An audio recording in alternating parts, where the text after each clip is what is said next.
الصلاة والسلام علیک یا سید الانبیاء و خاتم النبیین وعلی سائر الانبیاء وآلک و صحابک والاولیاء والصالحین۔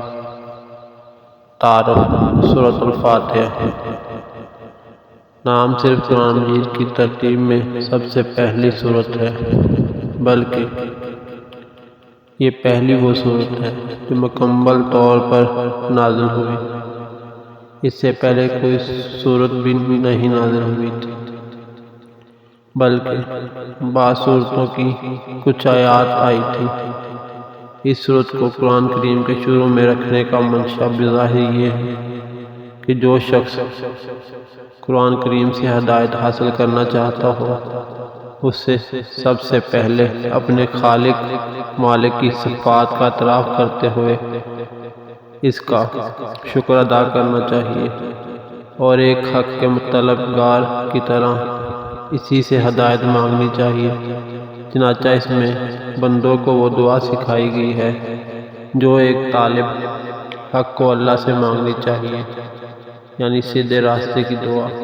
اس طرح اس صورت میں صراط مستقیم یا سیدھے راستے کی جو دعا مانگی گئی ہے، وہ پورا قرآن اس کی تشریح ہے کہ وہ سیدھا راستہ کیا ہے۔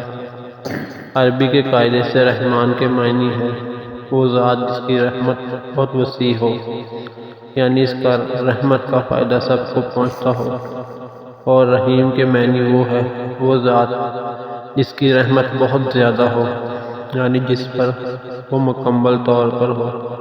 اللہ تعالیٰ کی رحمت دنیا میں سب کو پہنچتی ہے، جس سے مومن کافر سب فیض یاب ہو کر رزق پاتے ہیں اور دنیا کی نعمتوں سے فائدہ اٹھاتے ہیں، اور آخرت میں اگرچہ کافروں پر رحمت نہیں ہوگی، لیکن جس کسی پر یعنی مومنوں پر ہوگی مکمل ہوگی کہ نعمتوں کے ساتھ کسی تکلیف کا کوئی شائبہ نہیں ہوگا۔ رحمان اور رحیم کے معنی ہے میں جو یہ فرق ہے اس کو ظاہر کرنے کے لیے رحمان کا ترجمہ سب پر مہربان اور رحیم کا ترجمہ بہت مہربان کیا گیا ہے۔ الصلاۃ والسلام علیک یا سید الانبیاء و خاتم النبیین وعلی سائر الانبیاء وآلک و صحابک والاولیاء والصالحین۔